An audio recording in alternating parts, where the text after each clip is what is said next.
So what we got here is we got a little problem with noise in Linux, as almost everybody knows, and we don't have Crisp for Linux.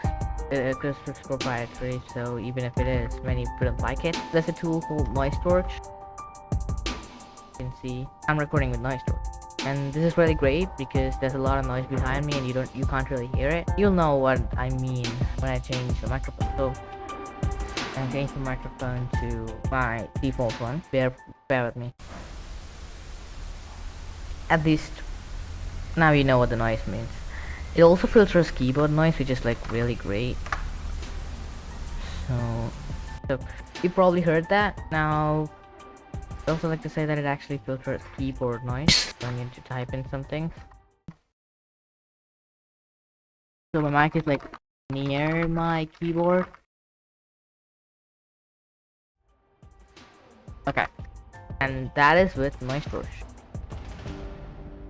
Let me actually. Right now I'm gonna turn off NoiseTorch, and I'm gonna show you exactly how it sounds without NoiseTorch.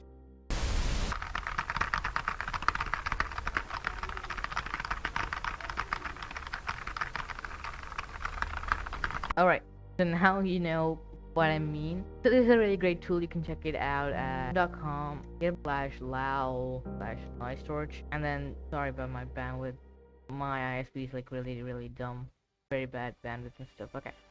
So there's a release here. That's why you're supposed to download.